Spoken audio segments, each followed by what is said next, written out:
Hello, viewers, and welcome to the latest episode of the Huddle.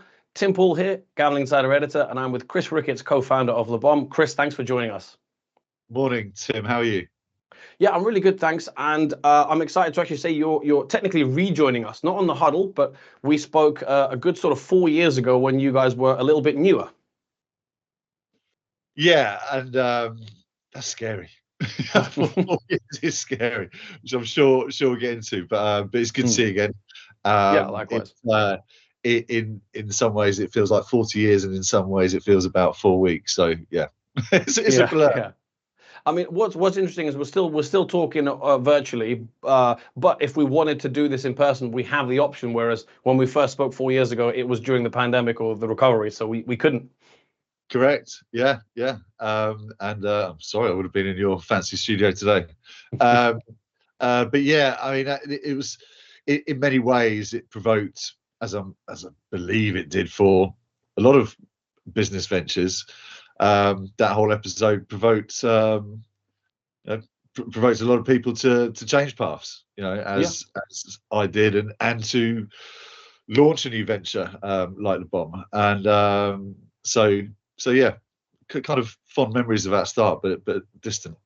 Yeah, absolutely. I mean, the thing is, the Huddle actually launched during pandemic as well, because we started calling people and and realizing, hang on, this this is the only way we can actually contact people, and it's effectively born from there. And a lot of interviews since, but obviously we're here to talk about your guys' journey and a lot of progress for you guys since. The first thing I'll say is a nod to you, because we've had the odd startup on the Huddle over the years, but not every single one 4 years later comes back, still going strong. So that's already a good sign. And obviously, there's the kind of the 2-year mark is often talked about for startups and kind of hitting profitability and that kind of thing.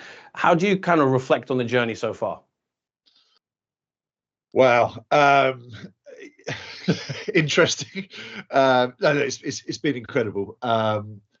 I think that you probably did ask us 4 years ago. Sorry, I can't remember. But if you'd asked us 4 years ago, I think we probably would have imagined that we could be where we are now in a year, 18 months, right? But then you're talking about people imagining something that have never done what we have done, and let alone specifically worked in this sector. So we really didn't know what was ahead.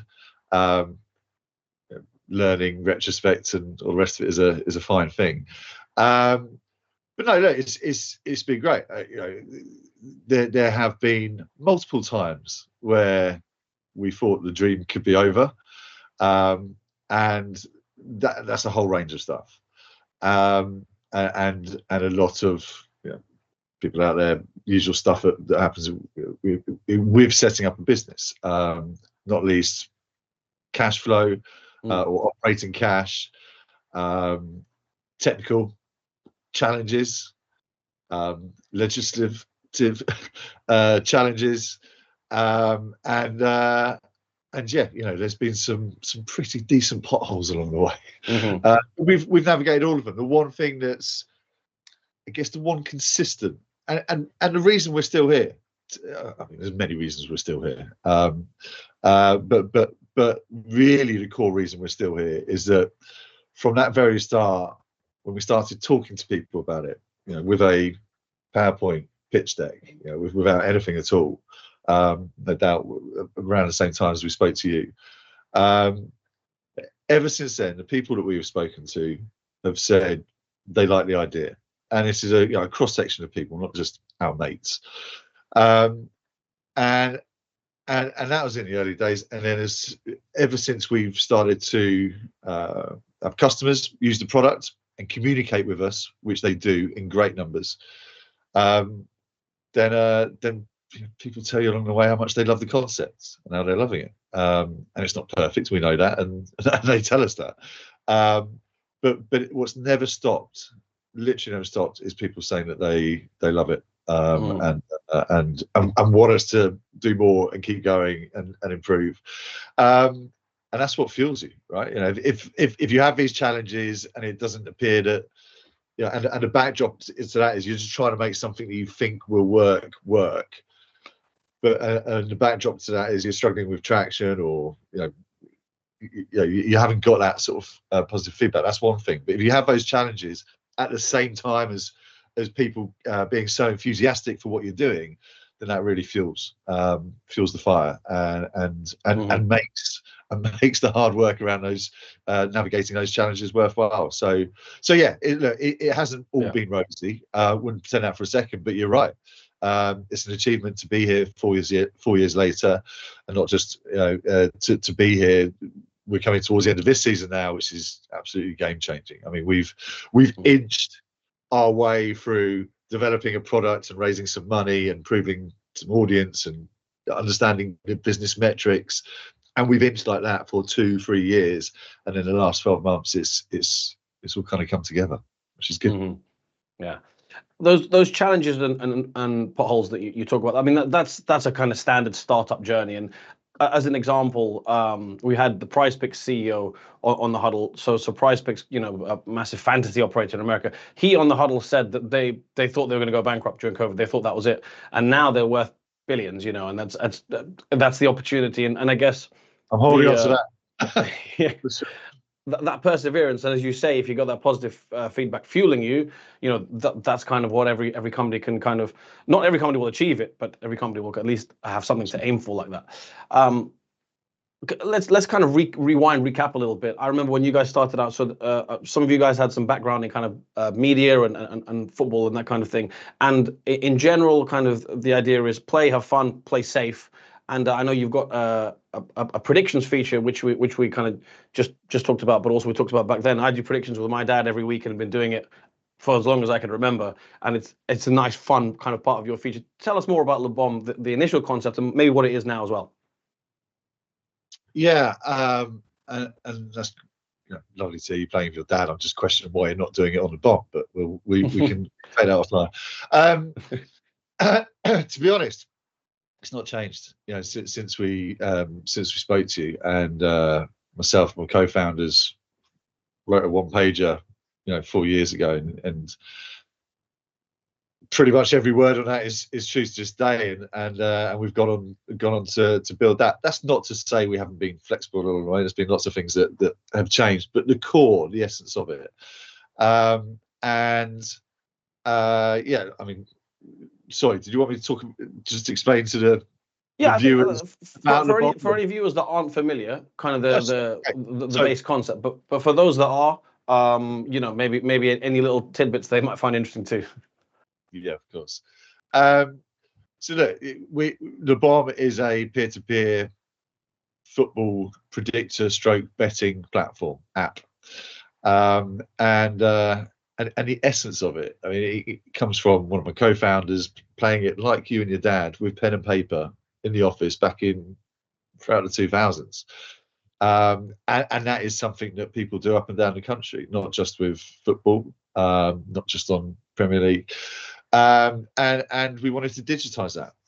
Again, guys that aren't from this sector before, we thought we were genius, no one had ever heard of this. And then as you start to build out the ideas, actually, peer-to-peer betting, there's a few out there. And actually in the last few years, there's even more, which is a good sign in this market, but obviously very mature in North America, and some other markets. So, we quickly realized we weren't the first people to ever think about this. However, we felt that there was certainly room for the product we were imagining. And the product we were imagining is, we're not a sweepstake. It is a predictions. It is bets. It's not a random thing, right? It's about you pitting your wits against your friends, your family, your work colleagues, whatever. But that vibe, when Guy, my co-founder, would run that manually in the office, as you and your dad do, as he would say, everyone would be involved. It didn't matter if they're into betting or into football. It was kind of that office sweepstake vibe that when a World Cup or Euros comes around, everyone puts in £2. And it was that he used to have each week. Do all the get everyone's predictions and the money on the Friday, and announce the results on a Monday. We've just kind of made that a sort of live experience in between, really. And so, and our our positioning is it's low stakes. We have 3 brand pillars: enjoyment, community, and responsibility. And the responsibility bit, if you like, is really baked in, as is excitement and community. But to concentrate on responsibility for a bit, there's maximum stakes, there's controlled frequency. There is a public pool, but the essence of it is private pools, so it's against people you know. And from that you can go and bet into a larger public pool. But to use LEBOM, you have to play with other people. It's not an individual thing.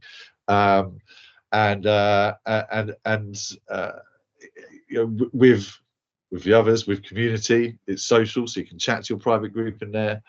And the excitement element of it, we hope from something very basic. It's ease of entry, so it's a bit like Sky Super 6. You just predict the scores. It's that easy to enter. Yeah.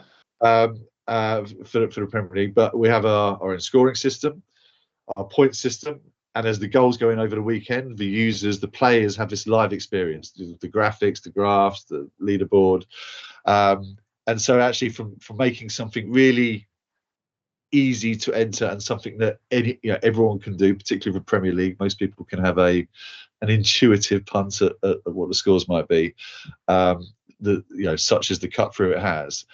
And yeah, you have a live experience over the weekend.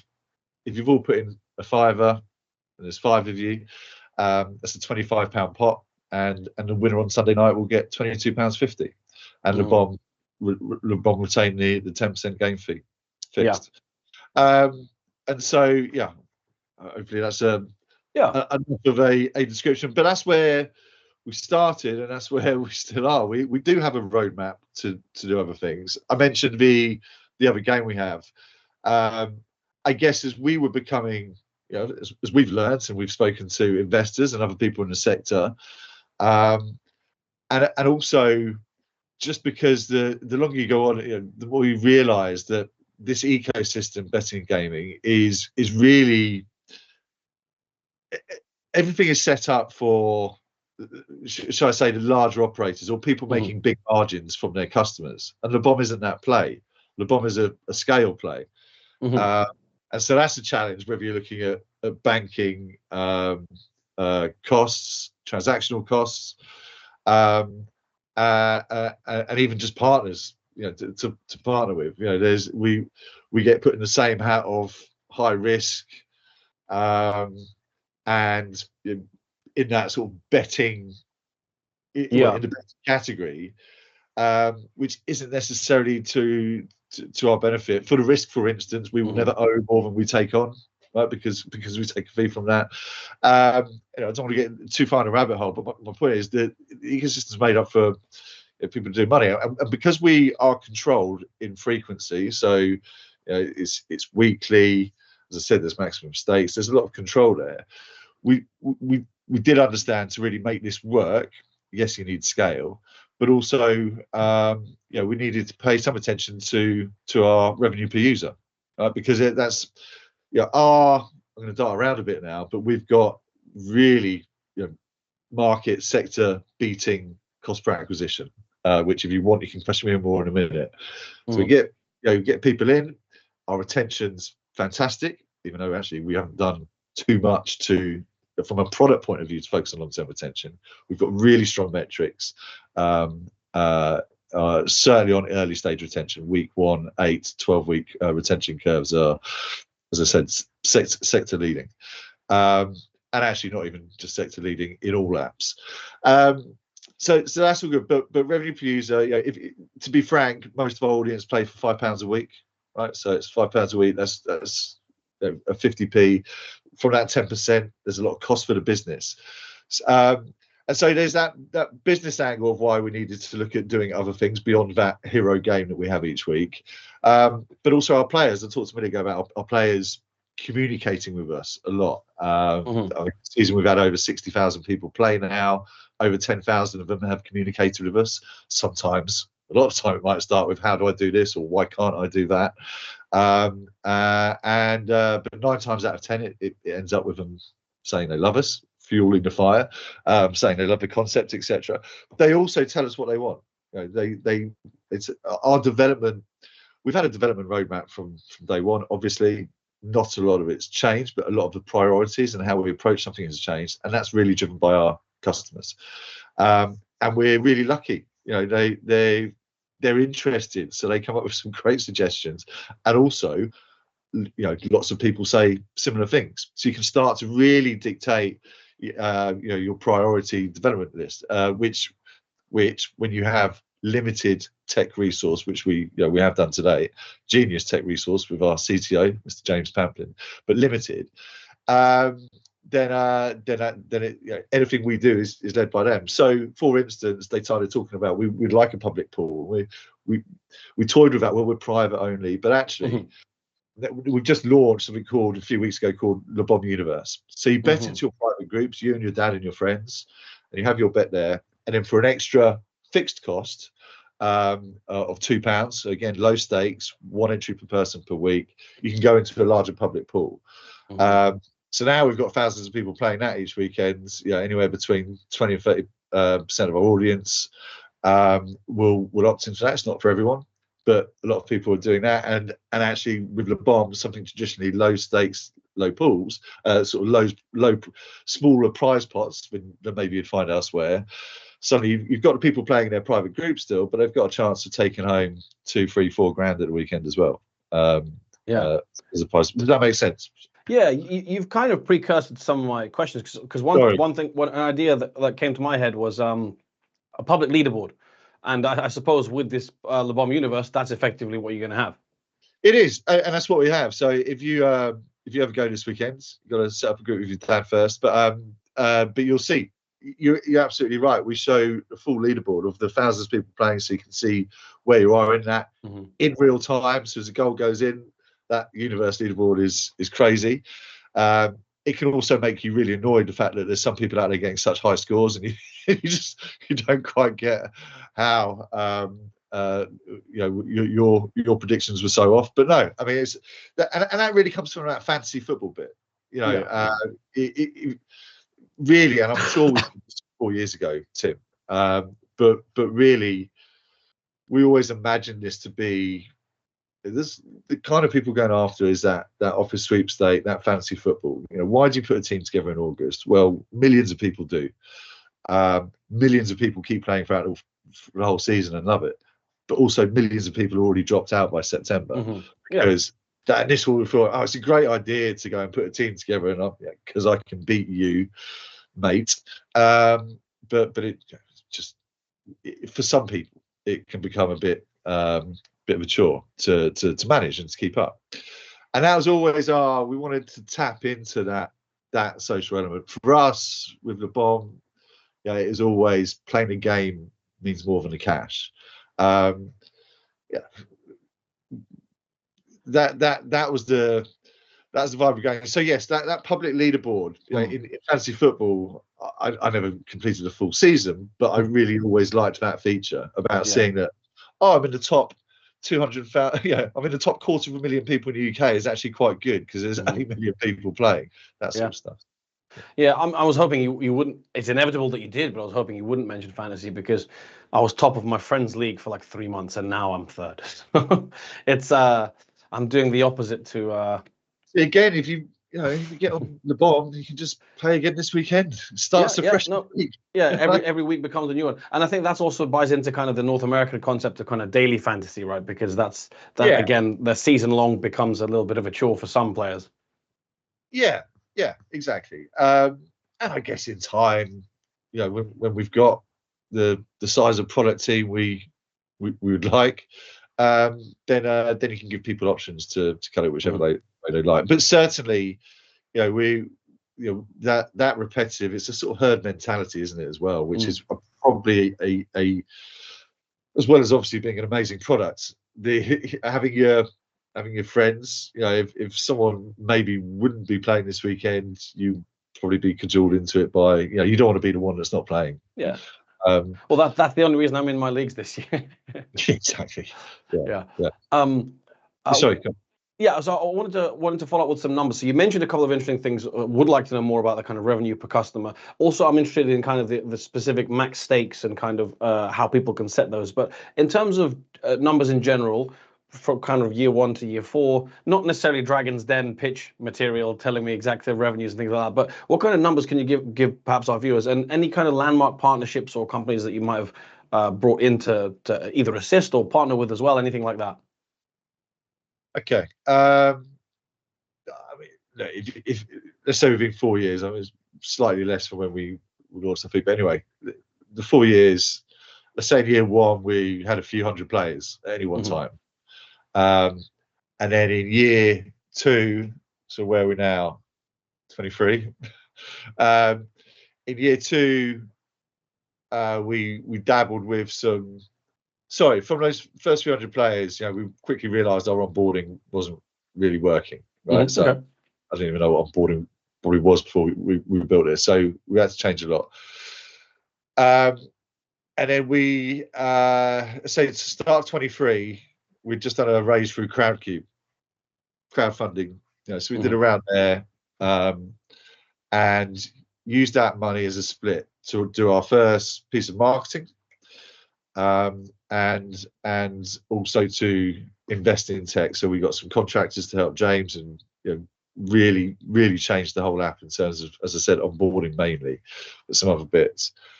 And so then we put on about 10,000 players quite quickly, and so it was all really exciting. But we didn't see many of them again.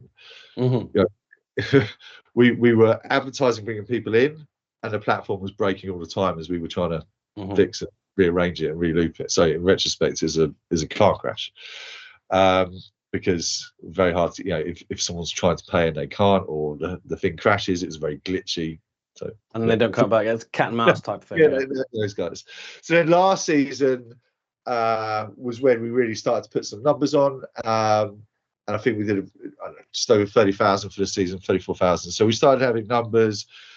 At this time, we knew we needed James really to put his resource in, rather than do all the bells and whistles, which we can't wait to do and will do with Tech Resource. We really need to spend time to get that platform stability. We'd been the victim of people with some nefarious characters were trying to hack us all the time, and as you get bigger, as you stick your head above the parapet, then that sort of stuff happens. So we spent a huge amount of that season last summer in prep for this season, really making the platform stable, and which it is. And we've had penetration tests and worked with some partners to really kick it around. And so this season, if we went around 30,000 last season, we've just gone past 60,000 this season. So it's more numbers this season than the last 3 put together by some margin. And so it's really the first full season we've had. Actually, it's the first full season we've had of tech being reliable, working, and the first full season we've had of our marketing and paid social. We've waited to spend at different parts of the season, but it's our first consistent. And so it's our first season where we've had a really nice, consistent and growing curve. So long may that continue. Yeah. I'm not sure if I've answered your question there. So no, I think you have, but I mean, maybe you emphasized a few times now how big a season it's been, and obviously the numbers show that as well. A follow up to that, what have you kind of learned in terms of what the audience and customers want? But also, I guess you were keen to talk about the kind of revenue per customer as well. So feel free to address both. Maybe there's a combination. Yeah, sure. Look, the revenue per customer is important because we're running a business here, right? And we're and I guess at the start, again, being new to it, you maybe not so in tune with it, and as things go on, you realise that actually profitability is really bloody important, and we've got to get there. So it's driven by that, but we wanted to do things in our way. This. Not just saying it lightly rather. When we started out with our brand architecture 4 years ago, when we started this, that responsibility pillar was key. I mean, obviously key. That's why there's 3 pillars. Mm. But it's quite easy for us to do the excitement. It is quite, we found it quite easy to sort of build the excitement and community elements of it, if you like. Just the nature of the game. That's what we've built. Really, really proud of that. But the responsibility is as much as part of the product as that. And so you asked a minute ago, maximum stakes. We have a maximum stake of 50 quid, which we just made up. We just thought, oh, let's have a maximum so people can't go stupid. And so we just put in 50 quid, which a couple of groups do. But to be honest, 73% of our players are playing for £5. Right? That's the bulk of it. 16% for a tenner, and there's some bespokes in there. But we just felt like that was a good thing to do. With the controlled frequency, as I said, being a weekly thing, you can't really chase stuff. At the same time, the revenue per user and the customer, what our customer wants, are intrinsically linked. We want to keep our proposition, but we also want to give the user what they want. And lots of people are asking us about Champions League, when particularly back in September, October, when it's getting going and everyone's really excited about it. So in October, we started doing our first midweek games. That's Champions League, and 40%. Just to jump in, if I can, if there's a big Premier League midweek, would you do that as well, or is that actually not? Okay, yeah. But again, we decide the schedule. Yeah. But yes, and we have done that. So not everyone would play those midweeks, but 40% of people would, and why wouldn't you give them what they want? Yeah. And it's a similar thing with the people wanted.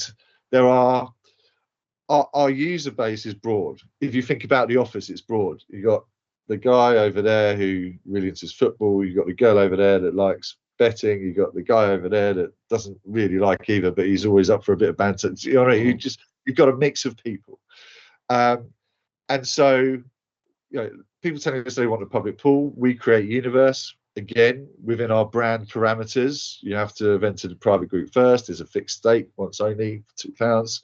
All of this, but a bigger prize pot, which is never where we saw ourselves. But suddenly, people are winning thousands of pounds on this each week, each weekend, and they want to do that, and that's fine. But 75% of the audience don't want to do that because they're not into betting as much. So we've got a really broad spectrum. We're cautious of doing everything. We don't want to offer. We've got a formula behind the LEBOM gameplay, if you like. So we don't see ourselves offering Polish third division football on a Tuesday night. Not that there's anything wrong with Polish third division football if anyone out there is involved. But do you see what I mean? Like in this sector generally, you can bet on anything you want all of the time, and that's not really what we're providing. And without a max stake as well. Yeah, without max stake. I mean, of course, everyone has the safer gambling tools. We have it. Not that people really use it on our site, but yeah. So yeah, that max stake in there. And look, if someone came to us and said, "Look, I'm a high roller. Me and my mates want to play for £1,000 a week," then we might do something bespoke like that. But to be honest, no one's ever. The group size was the interesting thing. So the group size of people. We had a maximum group size of 20 on it for no other reason than we just always imagined this to be like for 6, 7, 8 people, and actually the average group size is 8. Okay. But we just stuck a maximum of 20 on it, probably for UX purposes more than anything else. I can't really remember. I think it was to do with the graph or whatever. And then last summer, as we were getting bigger, people were saying, actually, can we increase that? Because I want everyone at my pub to be able to play, or everyone at my golf club to be able to play, or everyone at my workplace to be able to play. So we're like, okay, cool. So we put it up to 50. And of course, as soon as you do it to 50, some people are like, actually, can you go up to 100? So we haven't gone further than that yet. But it is interesting that, we have to be flexible. We have to adapt. As I said, our roadmap hasn't changed a huge amount from the early days, but it has been added to. And now, from a product perspective, and again, we're going through a funding round at the minute, and after that, we'll have more tech resource. But now we have to be we have to really prioritize. But now, I guess from a product perspective, we're looking at there is a different audience, right? There is this, smaller. It's me, my dad, and my sister and my uncle, and we all play each week. And there's everyone at my football club. So there's 30 of us, and you have to. Already, we found that there are features and upgrades that we will need to do to accommodate both scenarios, if you like. Yeah. It's a really interesting concept, and taking the fact that I'm an objective journalist out of the equation for a second, subjectively, I really like the concept, and I like the idea of the sustainability. As you say, you're kind of even just the max stake and the community feature. It's what perhaps some operators might say they do, but the product, just whether it's their fault or not, just intrinsically doesn't do that. But this one does. I wanted to kind of maybe have a couple of areas to finish off, looking ahead. But first of all, I want to kind of look back, which we've done a bit of already. But was there ever one moment or one bit of kind of maybe player feedback or anything where you thought, this, and you talked about fuel earlier on, so this is kind of will link quite heavily to that. But was there a moment where you thought this is kind of why I maybe left the office and corporate world, and we did this? This is why we started LEBOM. I thought many a times, why did I leave the office? I thought you might say that. Yeah, look, it's a good point. I think one of the things that really had a kick out of is with our marketing, and we've done some curated, scripted TV, radio ads, and that's all cool. But with our marketing, we work with content creators, social influencers, YouTuber type people, and we've worked with several different groups of talent in over the last 18 months or so. And when you give it to them, these guys won't be scripted. It's not like making a TV ad. They're a law unto themselves. And so you've literally got to let them do their content, and just we'll pay you money, obviously, but you've got to play LEBOM, right? And please say something nice. You don't get any control at all, which is not the world from a world advertising. Yeah, we have a lot more control and it's a lot more scripted. So that's crazy. But the biggest kick is like every time we do this, and they're like, they're on camera, and even when they're off camera and you just talk to them, they're like, actually, this is really good. And you see their reaction to playing that. Oh, it's live. It's a live lead. Oh yeah. And you see these guys that really quite sort of nonchalant, really, about dealing with you, a brand, and about, because they deal with all sorts, and that's part of the game, right? But to see them actually just see live, and to capture that magic, and you think that's replicated in people's households or whatever up and down the country when they're doing this, like that's a real kick, right? Because you just see it's everything we wanted it to be, right? Yeah. We wanted it to be a group of guys that, particularly at our age now, we're not together at weekends. We're sort of ex-work colleagues, or you might not be the guys you went to school with, you might not see them, or whatever, the girls you play in the football team with, and so we wanted it just to be something that was, WhatsApp is different, but just something that connected you over the weekend football, and we just wanted it to be a laugh. So to see that live from a whole, they're not all the same. They're very different characters we've worked with, older and younger, and it's the same every time. They're like, this is good. This is actually the one that comes out is they go, and often live on camera, they go, this is actually good. Yeah. Thanks. I'll take that as a compliment. So that's a big kick. And in that marketing bit as well it's funny actually. I think it is one of the differences of us. If you look at any marketing advertising from this sector, right, it's all about winning. Right? It's all about winning. It's winning big. This is great. Come and play with us, and you're gonna win loads. And I'm not digging at everyone here. I'm not being righteous and all the rest of it, but it is, I think it's a real advantage for us, a real opportunity for us, that actually in our comms in our marketing, particularly in the social stuff we do, we always show the people losing, because it's really part of it. Yeah. You getting one over your dad, and your dad being disappointed. I want to show that. Or more likely the other way around, but yeah. Oh yeah, we'll see. I'll ask him. But it's that. It's it's the game. It's the emotion, right? It's not all about the winning. Of course you want to win. Of course you want to get over the guys. Of course you want to take their fivers. Of course you want to go and win $3,000 on the universe or whatever, right? But it's the emotion. That's what we've built. That's what we're supplying, and that allows us in our marketing to be really going to sound a bit cheesy marketeer here, but that's what allows us to be authentic. We don't need to protect. We don't need to like try and pretend we're something we're not. All we need to do is show people exactly what it is, and that's the emotion. Cool. So yeah. Yeah, that emotion and that emotion and banter angle is quite interesting, because I think what we've learned this season, let's say from Arsenal fans, is that they didn't win the league, but they had more to say about the league title than any other set of fan base. So I think it shows that you don't have to win, but you're still going to be very emotionally involved. Yeah. A final area, kind of, as I say, we'll looking ahead.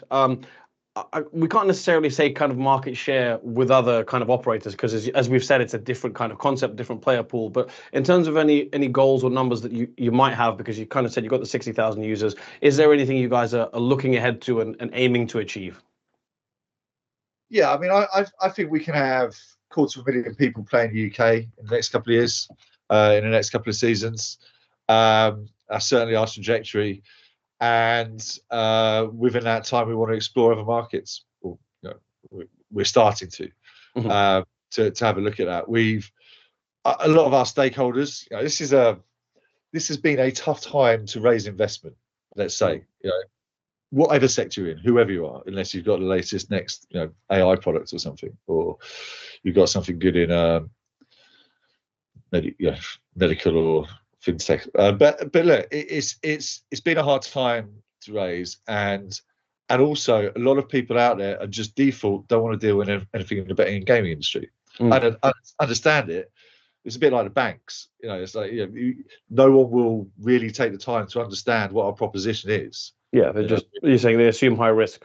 I don't want to be holding a vow to other people in the industry. Everyone has my full respect, and actually, big reason why looking at ARPU and thinking a lot of the learning for us has come from some of our investors that have been there and done it in the gaming industry before, and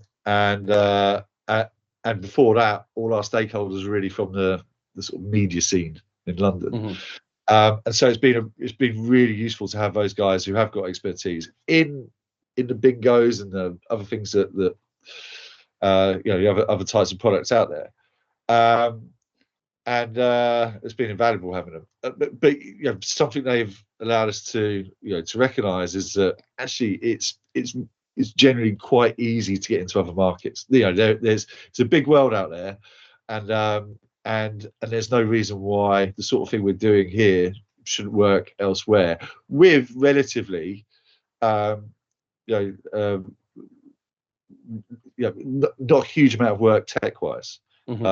See compliance, currency, and some bits you need to do, but certainly from a product point of view, it should be easy enough to get there. And marketing, we can use our playbook anywhere in the world. I'm confident of that. So yeah, look, in answer to your question, next couple of years, big growth in the UK. I think we can have 250,000 people playing by the end of season after. To 25, 26, and by that time, I'd expect us to be in other markets. Well, Chris, best of luck with those goals, specifically the 250,000 in the UK. I wish there was something I could really grill you on, but I mean, it sounds like a really good idea, really interesting journey, and as you say, you've kind of experienced those challenges that every startup has already. You've kind of learned from things, and I've really enjoyed the conversation. And I mean, the season's ending soon, but obviously kick-starting ahead for August Premier League 25-26. Yeah, I mean, that's we're full on with that. Tim, it's a pleasure. Thank you for having me on. Let's not leave it 4 years. Absolutely. Hopefully, I'll have some exciting. Hopefully, we would have made another jump.